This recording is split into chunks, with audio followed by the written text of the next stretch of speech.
some noise.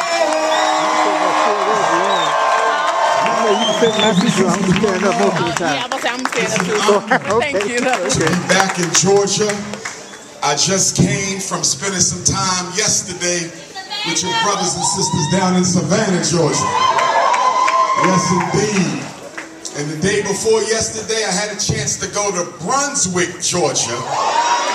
And I finally got a chance to go to the coast where the Igbo landing took place. Go ahead and take your seats, brothers and sisters. Thank you for the welcome. But for those of you who know our history, in 1803, a group of enslaved Africans from the Igbo kingdom of Nigeria were brought to what we now call Brunswick, Georgia. And when they were discharged from the slave ship under the leadership of one of their own priest chiefs, they turned around and walked into the water and said they had rather be ancestors than be slaves. And it was that act, Igbo landing in Brunswick, Georgia, that inspired the last words of our brother Michael B. Jordan in Black Panther 1 just before he died, when he said, throw me into the ocean of my ancestors because they preferred death to slavery. That came from right here, Brunswick, Georgia. Black power, brothers and sisters. Yes, yes. And for those of y'all who don't know, Dr. Umar is a grandson of Georgia. My mother's father, who's still with us in Philadelphia, he was born and raised with his siblings and his parents in Blakely, Georgia. So when I was down in Brunswick, some of your Gullah Geechee brothers and sisters told me I need to do some family research because I might be Gullah Geechee. So we got to look at that. Brothers and sisters, I want to start off my message today with the story of one of the greatest black educators and Pan-Africanists who ever lived. And I'm not speaking of the most honorable Marcus Garvey. I'm speaking of the Honorable Booker T. Washington. Booker T. Washington was born a slave in the years just prior to the Civil War.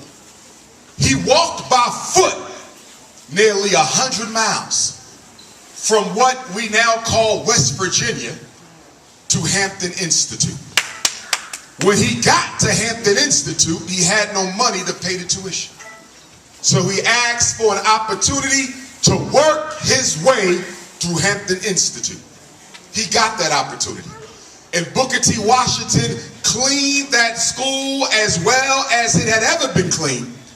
And as a result of that, they gave him a work-study program that allowed him to educate himself and work his way through college.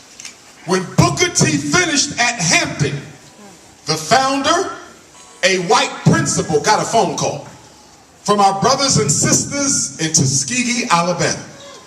And they said, do you have any graduates you can recommend to come on down here to Tuskegee and teach African people how to make a living?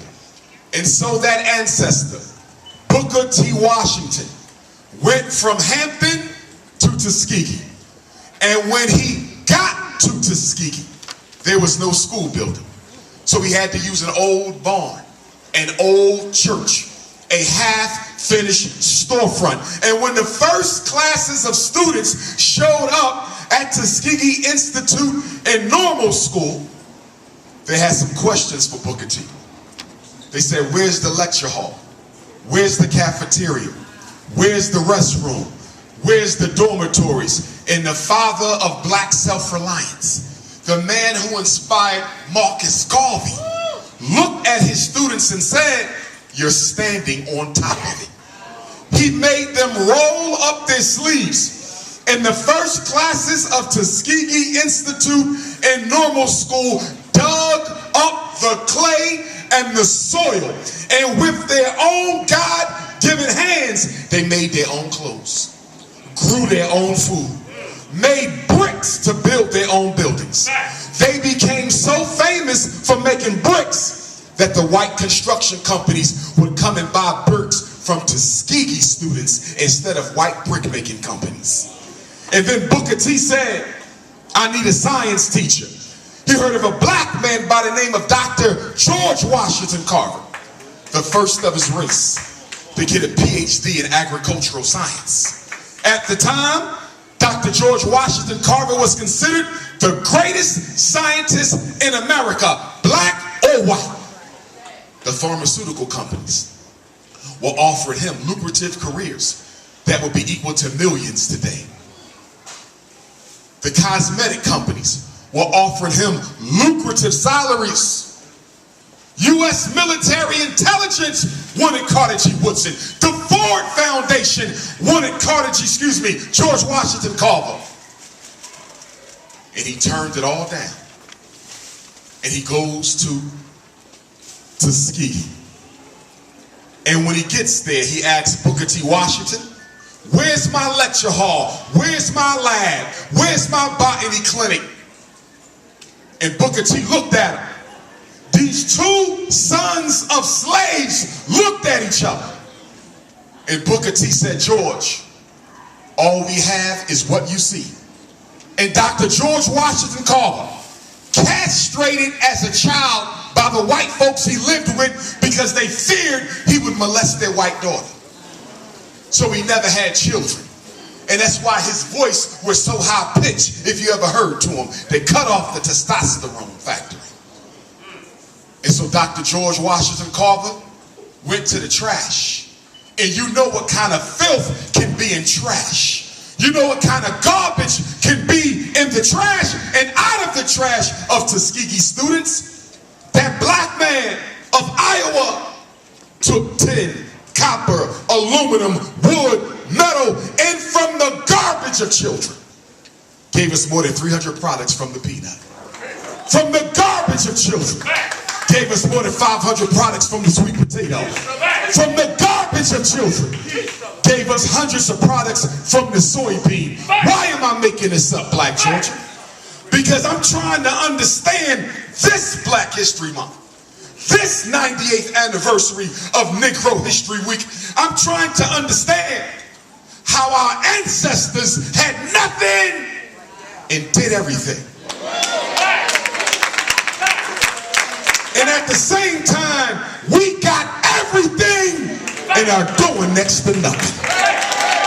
Brothers and sisters, Dr. Umar's message to you today, and you don't see him up here with me, Georgia, but I want you to know something. Dr. Carter G. Woodson's spirit is on his stage with me right now. Booker T. Washington's spirit is on this stage right now. George Washington Carver, Harriet Tubman, Ida B. Wells, Sojourner Truth, Fannie Lou Hamer, Malcolm, Martin, Medgar, Huey, George, Jonathan, all of them are up here tonight. And the message from the ancestors, black people of Georgia, the only obstacle that we have to our progress, economic, financial, and otherwise, are the limitations we place on ourselves. Black people, stop looking to the white man as your obstacle. Stop looking to the white man as your barrier. He's not the reason we don't have more black businesses in America. He's not the reason why white wealth is 10 times the amount of black wealth. The white man is simply your excuse, but he is not your reason. And the reason we still where we are 158 years after slavery is because we hate each other more than we hate racism. And until you hate racism more than you hate each other, nothing will change. You can take the slave out of slavery whenever you want, but not until the slave takes the slavery out of himself will he ever be free.